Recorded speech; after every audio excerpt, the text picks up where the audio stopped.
and a good morning, good afternoon, and a very good evening to you, for good and wonderful people of YouTube. Hope today, hope you're feeling grand and awesome in your world. Hello there, everybody. Today, welcome to another Q&A Sunday. Q&A Sunday for... I don't know, I can't count. I'm a guitarist. Anyway, let's get to question one. For some reason, I just couldn't get words out then. Anyway, hi. So let's get to question one today. So question one today is... found your channel through your Peter Green videos. What's your favourite Peter Green album, including his work with Fleetwood Mac? Easy. Then Play On is my favourite album of Peter Green. Peter's songs specifically on that album. Stuff like Closing My Eyes, for instance. I also love the End of the Game album he did after Fleetwood Mac. Not the biggest fan of the stuff he did with the Splinter Group, but it's good, but it's not. I don't know. I just prefer the others. I prefer the Fleetwood Mac stuff and the End of the Game. End of the Game is insane. I didn't mean that to rhyme, and I had to think about it for a second then. But yeah, that has got some outrageous guitar playing. It's got some weird points on it. Then End of the Game. It is sometimes kind of hard to hear, if that's the right word I'm looking for there. It's a bit strange in places, but it's an amazing album. Like the sound and the vibe of the album is actually kind of it's outrageous, really. His playing on it as well is so good. The wah-wah pedal, and I'm pretty sure he's using a Strat for that, because the 59 was gone by that time. Greenie was gone. So Peter, I'm pretty sure, was using a Stratocaster for that entire album with a wah-wah pedal. And it really is like tone to die for on that album. Like absolutely outrageous. And like I say, it can be a bit weird at times, End of the Game. Like, yeah, there are bits where I'm like, I'm not sure I'm enjoying this bit as much. But it's always worth it for the bit that comes after, if that makes any sense whatsoever. But yeah, so if you haven't heard End of the Game, Peter Green's End of the Game album, I highly suggest it. Great listening. It's one of those albums that's amazing to have on in like the background, if that makes any sense. Like it's lovely music to be doing things to. You know what I mean? If you're working on something, or if you're trying to relax or whatever, it's nice kind of ambient kind of music. It's got a really nice vibe to it. It's also nice just to kind of sitting and kind of getting lost in yourself kind of music, if that makes any sense. Like, you can put it on quite loud and just kind of drift off into it, which is really, really cool. And I love it for that. It's fantastic. There are some songs off the first Fleetwood Mac album and also Mr. Wonderful that I do like. But like I say, coming back to Then Play On, I really think Then Play On not only demonstrates Peter's amazing songwriting things, an ability to arrange, example being Oh Well Part 2, you know what I mean? That's outrageous. Oh Well Part 2, in my opinion, beats Oh Well Part 1. I love both, but I prefer Part 2. It's so majestic and like outrageously like huge and just insane, the orchestration of that and the musicality of Then Play Oh Well Part 2 is just mental. And I always love that thing that Peter said, he said Part 1 was only a reason, he only wrote Part 1 or whatever, Oh Well, so he could do Part 2. Insane. But how much Peter meant of that, I don't know, because it's hard to keep track on what Peter meant and what he didn't mean, if that makes any sense. But yeah, that's it. Closing My Eyes is probably one of the most meaningful songs to me that's ever been written, especially at this point in time. That song is like therapy for me. There's a few songs at this point in time, but I can't hear all the time, but when I need them, they do what they need. They do what I need them to do, and Closing My Eyes is one of them. It's just utterly heartbreaking. And the way that song builds and the weirdness of it, I just love it. It's so experimental, and nothing's in a place where you'd expect it to be, and I like that. And I think that's cool. I like the fact it's different, but it still rips your heart out, that song. It really does. You know, especially the line, "One day I'll die, maybe then I'll be with you." It's just like, know that feeling, Peter, really well right now. It really that line really hits hard, and the fact it's just like him saying, "Yeah, one day I'll die, then maybe I'll be with you." It's heartbreaking. You know, it really is. It rips you to shreds, that song. Yeah, the lyrics are fantastic in it. So if you haven't heard Fleetwood Mac's "Closing My Eyes," then you really should, because it's just gorgeous. And the guitar solo as well, where the guitar solo builds from single guitar. Second time you hear the second guitar solo is same melody but harmonized, two guitars, and then the third time it's harmonized with three guitars, and it's just, again, beautiful. It's stunning. Stunning songwriting, stunning singing, lyrics, everything about that song nails what he's singing about, and that's something that I always strive to do in my own songwriting. Is I need to be able to get across in music what I'm trying to say. It needs to represent it. You know what I mean? I'm not happy with just kind of going, yeah, that'll do, I'll just put some lyrics over it and that should do the job. It's not good enough. It has to, you know, an example of that, Red Giant songs, is Why. And Was It All My Fault, for an even better, well, not even a better, but those two. They have to dictate what I'm singing. You know, they have to have that vibe. And I got that from songs like Black by Pearl Jam, Closing My Eyes by Fleetwood Mac, you know, Be My Friend by Free, some John Frusciante songs, you know, like I'm Around or stuff like that. It's you know, Rory Gallagher, Edged in Blue, another song that just like rips your heart out and it just breaks your heart, but it's therapy at the same time. If you need it, it's there, kind of thing, and I need it quite a lot recently for obvious reasons. But yeah, so I there's a lot of Peter stuff. I still find it depressing as hell that there's barely any live footage of Peter playing. Plenty of audio, but no real footage, which is mad, really, when you consider how much footage there is of, like, you know, Deep Purple, Jimi Hendrix, Led Zeppelin, Black Sabbath, all these bands that are around the same time, and then Peter kind of like, you know, we've got a couple of bits of him, and that's about it. You know, in his prime, there's not much. It's a kick in the stomach.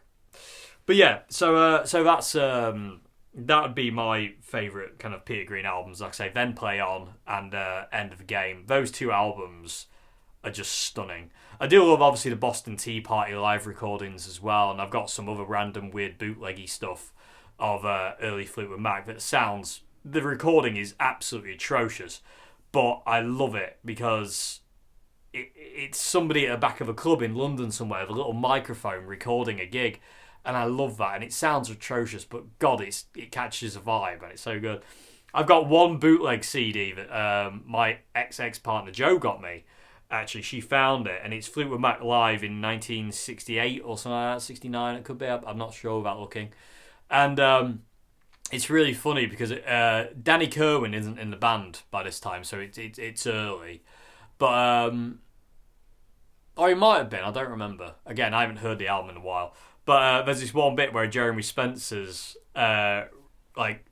ribbing Peter on stuff, and he's on the microphone. He's like, Peter, and he does it in this weird voice. What guitar strings do you use? What plectrums? And at the time, they would be going through orange amplifiers, and Jeremy Spencer goes, why don't you use the Marshall amps like Clapton? And loads of people start laughing. It's really funny, and you can hear Peter laughing as well. It's really cool. I love it. It's just this, you know, it catches this moment in time where, you know, they were just having fun. And again, you know, Fleetwood Mac had quite a few kind of interesting hijinks on stage. You know, if you know of Fleetwood Mac, you'll know of the of Harold, for instance. Yeah. Who used to come out on a tray of drinks. And Peter says, I think it got him banned from a marquee. Anyway, Harold. Anyway, I'm going to move on to question 2 now, people of the tube. So, anyway, hope that's the question. Going to be on to question 2. Can turning the Strat into a hardtail with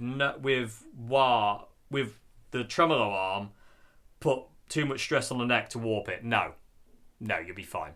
Hardtailing a Strat, people have been doing that for years. Rory Gallagher, Eric Clapton, loads of people hardtail Strats. Joe Bonamassa hardtails all his Strats. 5 springs, lock it down. It won't do anything to the neck. No, if somebody's told you that, they're lying, because that's nonsense. No, you can't warp the guitar neck through having pinning the tremolo unit down. You really can't. Yeah, that was a quick answer. Crikey. Who are you, Dave? Anyway, going to move on to question 3. So, what are your thoughts on the Mother's Milk album? I really like Mother's Milk album. Not as much as the latest stuff. Mother's Milk and Blood Sugar Sex Magic, although they're fantastic, they're not go-to albums for me to listen to, if that makes any sense. I love them, but I wouldn't rush out and listen to it over something like Californication or By the Way or Stadium Arcadium or all the stuff. Mother's Milk is probably the lowest on the level for me of albums the Chili Peppers have done with John. I find it a tad overproduced. Not a bad thing. I just don't like the way it's produced. There's something. I hate to use this word, but it's the only way I can think of describing it. Mother's Milk has almost this kind of like plasticky sound to it. It's funny. I can't think of how to describe it, but it's very much not the sound I would go. I prefer. I love the way kind of the later albums are recorded. I find Mother's Milk to be a little bit sharp, like I say, and a bit weird. It sounds great for the time, but it's not my favourite production album. You know what I mean? And again, I'm probably that's my own opinion on that. I'm sure there's a lot of people go, oh, I love the way that album sounds. But again, that's subjective. You get it all the time. People saying oh, that song's mixed wrong.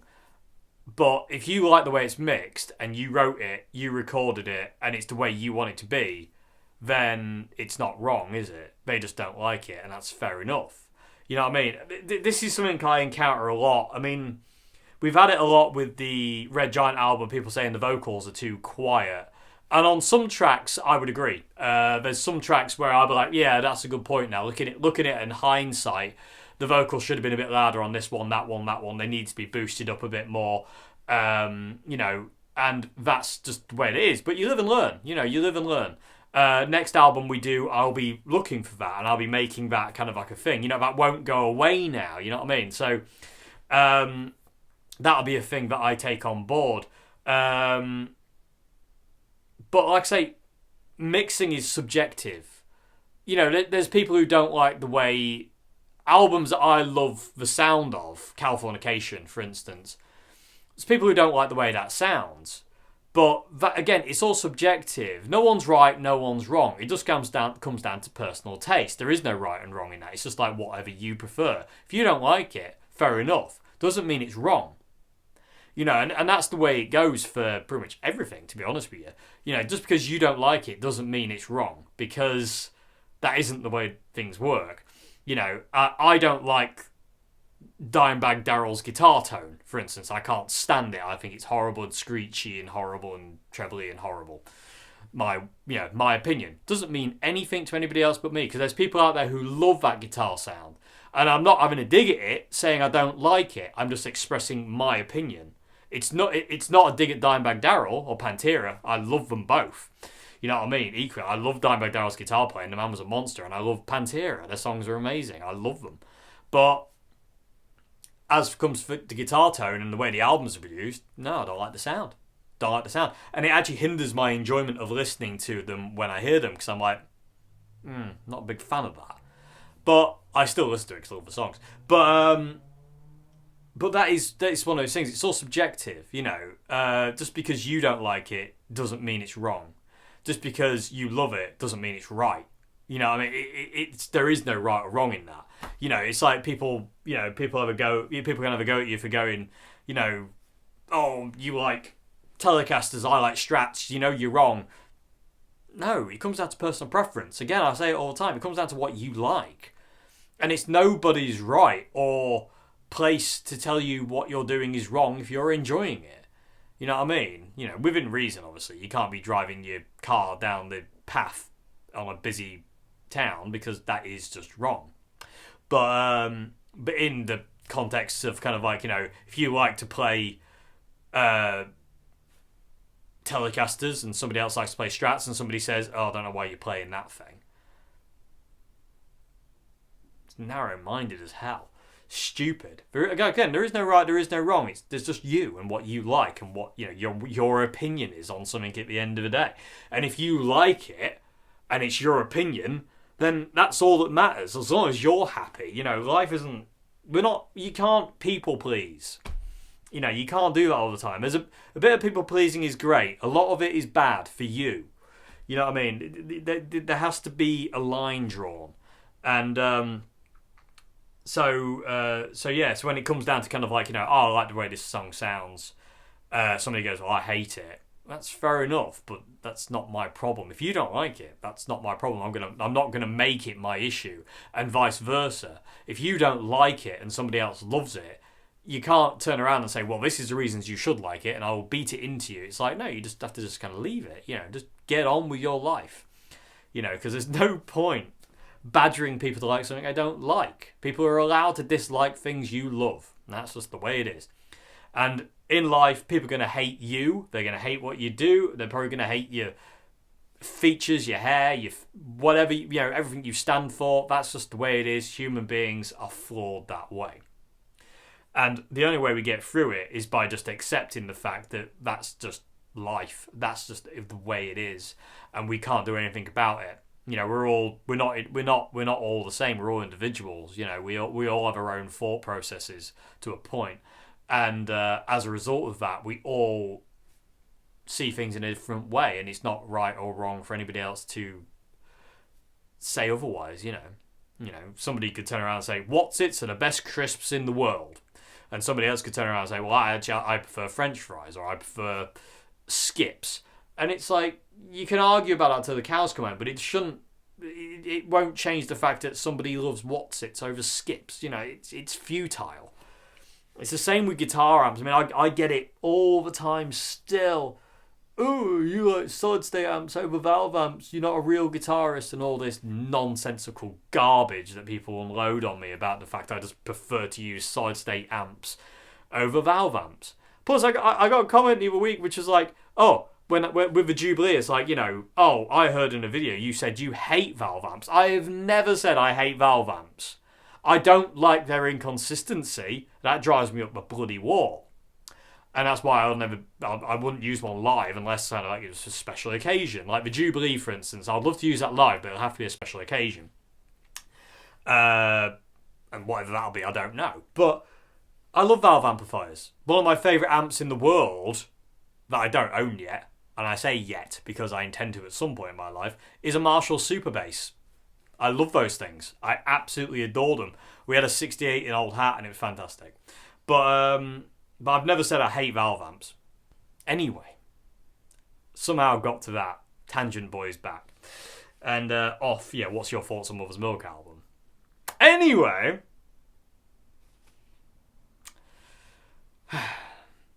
waffle over. So yeah, that's what I think to Mother. Oh, people with the tube. He's lost it again. Anyway, moving on to the final question of the day, people with tube. Question 4. Is most of your audience in the UK or US? Both, actually. According to my YouTube analytics, it's both. I do believe, actually, it's more UK. Let me just have a check for that. I'll check on that for you. Let me just check the numbers here. Audience. Skibbly-dee, skibbly-doo. 97.7% is male, by the way. I have 2.3% female views on my channel. So also, this is I always find this interesting, the subscribed thing. So 51.8% of people are not who watch this channel are not subscribed to it. 51. That's over half. People who watch this channel are not subscribed to this channel. 48.2% are subscribed. So yeah, so United Kingdom is my top geography kind of thing. So 24.2% of my viewers are in the UK, and 21.1% are in the United States, and then 4.2% are in Germany. What's the most random place we've got? There isn't really anywhere random. It goes Germany, Canada, France, Australia, Brazil, Italy, Netherlands, and Japan. I've got 1.6% of people in Japan watch my channel, which is cool because I love Japan and I really want to go there. And will do at some point, I'm sure. But yeah, the subscriber thing blows my mind a bit. But again, you know. But my thoughts on that is, like, you know, if you like the channel, you'll subscribe. If you don't like it, you won't. I've never really said that on this channel, but yeah, I do find it tickles me a bit.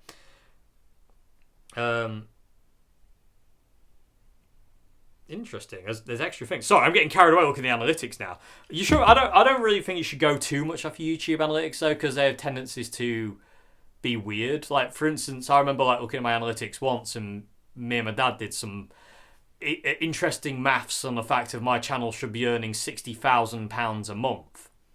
Certainly wish it was. It's not earning 1% of that, but like going by like the views and what kind of like you get paid for views and kind of like things like that, we added it all up and it came to like 60 grand. Now if my channel's earning 60 grand, where's all that money going? Because I'm not getting any of that. I'm getting 1% of that. Makes you wonder. Anyway, but yeah, so my top geography kind of thing is UK and US, but UK a little bit more, tad more.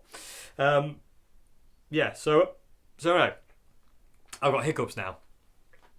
Cup of tea is in order. Oh God, it's because I worked myself up with the with question 3.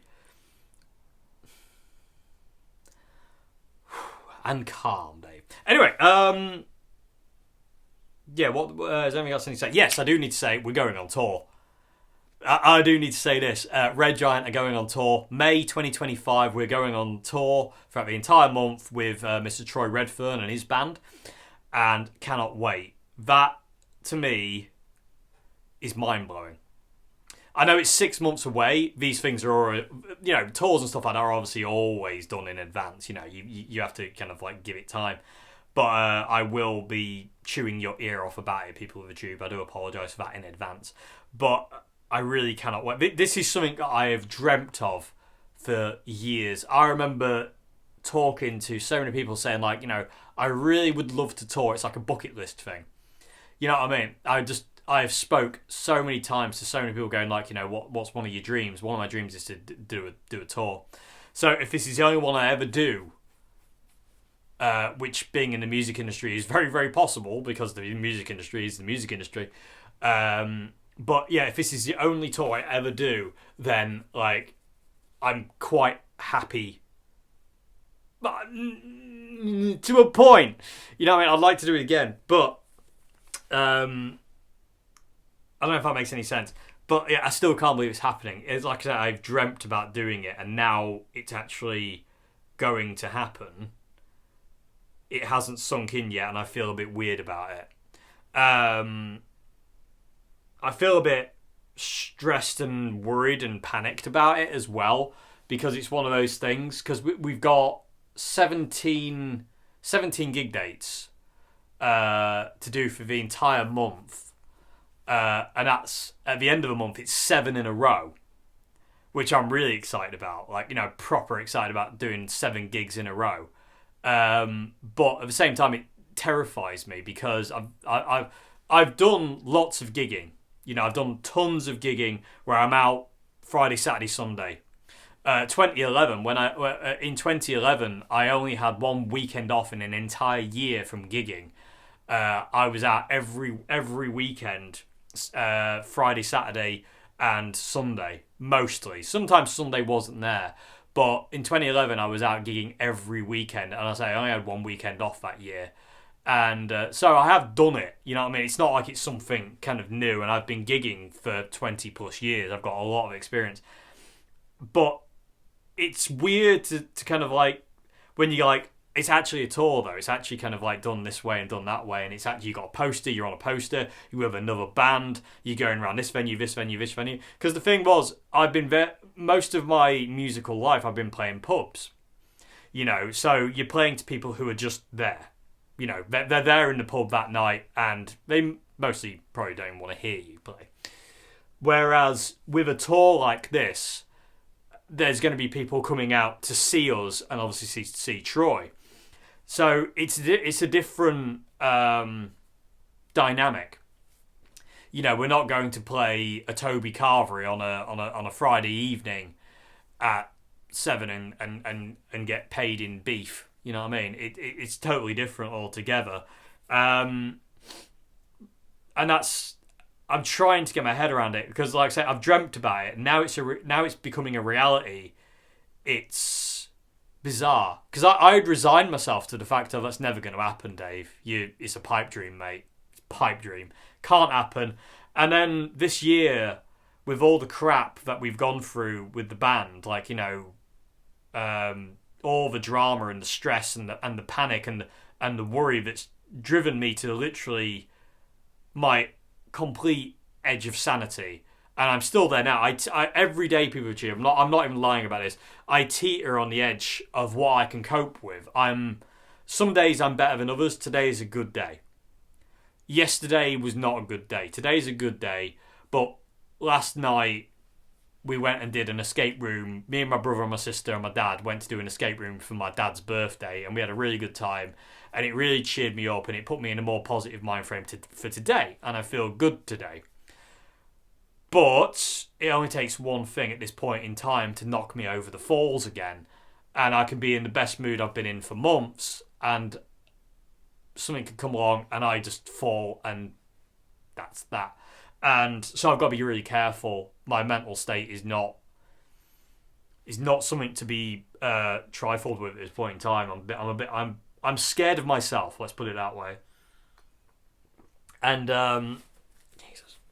And I'm just like a bit, I don't know, I'm a bit wary of myself. Let's just put it that way. Freaked out about myself and stuff like that. But this is exciting. This is new. This is exciting. Can't believe it's actually a thing. Me and John Joe are like freaking out the fact that this is a thing. You know what I mean? Like the fact that we're on a tour poster is like outrageous, and we're being mentioned in like the PR thing and the press releases and stuff like that. It's just like, wow. You know, it really is like wildest dreams kind of thing. You know, this is really something, and I'm not going to take it for granted, and I'm just going to enjoy every second of it as best I can, because I don't want to be too afraid of it where I can't enjoy it. There is going to be a substantial amount of fear involved in this tour, because, you know, it's of what it is. But yeah, I'm really looking forward to it. And like I say, if you can come and see us, if there is any venues on the tour, I posted the gig poster on a couple of days back. I will post it again, because there is some upcoming dates that haven't been confirmed yet. So we're waiting to see if they are confirmed, to see if we can get more dates on the tour. But if there is a venue near you in the UK, obviously, like, you know, if you live in Spain, that's fine. I don't expect you to come. It's fine. But like, or the US, for instance, because, you know, top demographic. And I don't expect you to fly over to the UK to see us play in Birmingham or whatever, unless you wanted to. In which case, if you did, love you. But yeah, like, if there is a venue nearby where you can come and see us, please do, because again, we need your support. Without your support, the band isn't going anywhere. It really isn't, because a band is only so much of a percentage of what makes a band work. You know, the music, the members, what we do, stuff like that is only a certain percentage of what makes a band work. The other percentage is the fans supporting that act, coming out and seeing them, buying their merch, following them on social media in this day and age and all that kind of thing, and just following them around. That kind of thing. That is the other half of it. And there is a certain responsibility that fans have to take on to keep their favourite bands going, especially in this day and age. Bands in this day and age, because we don't have stuff like record companies anymore, labels and stuff like that, where people can put money towards you to put you out there, because you're doing it all independently. Bands at like the level of Red Giant are more reliant on their fans than ever before, because without you, nothing happens. You can't do it. It's impossible, because Red Giant doesn't have management. We don't have a great deal of money behind us. We don't have anything, really. You know, we're very low on the food chain. So what we do have is you lot. And we need you lot. You know, without you, we are nothing. And again, the same goes for this channel. Without you, this channel is nothing. The reason this channel is where it is, with over 100,000 subscribers and what it is, and you watching now, is because of you. It's nothing I do. I do the videos and I put them out there, but the fact is, if you're not there to watch them, it doesn't make any difference, you know. So, as usual, I'm always extraordinarily grateful to every single one of you who watches this channel, because you give me a life in music, and it's what I've always dreamt of. I get to live my dream because of you, because of your support. Without your support, I wouldn't be able to do this. It's as simple as that. And that's something I've learned this year, that without this YouTube channel and without you out there, then yeah, I definitely wouldn't be able to do it. Just no chance. Absolutely zero chance of being able to do what I've needed to do for the band and the YouTube. No chance. Anyway, but yeah. So like I say, if there is a venue nearby that we are playing, please come out and see us. I say it all the time. If you want to play my guitars, you're more than welcome to. Unfortunately, you won't be able to go through my amp or anything. But if you're like, Dave, can I try your guitar out? Of course you can. You can't run away with it, because, you know, I'm really good with the lasso, and I will have that with me. And yeah, you'll get a couple of feet until I pull you back in. So don't try it. But I know you won't anyway. I just like to be a bit of an idiot. Anyway, but yeah, if there is a venue, please come and see us. We need your support. We really do. I know it's a way off yet. It's in May, so it's a long way off. But like I say, when that comes round, like we really need people to come out and see us and you know, come and say hello, and you know, just be there to see us play. You don't have to kind of do anything else. You just have to come and stand at the front and ask me what that pedal does. What does that pedal do, Dave? Why have you got it set like that? Anyway, thank you very much indeed for watching. I've waffled on at the end there. That wasn't supposed to be a thing, but hey, it is now. But thank you very much indeed for watching. I hope this has been somewhat informative. As usual, I'm always freaked out with anything I do like this, where I'm like, is that bad advice? Was that good? Was that bad? I don't remember. I don't know. Anyway, hope you enjoyed this vid, and I will see you again very soon for another one. Have a great morning, afternoon, and good evening, and goodbye now. Thanks indeed.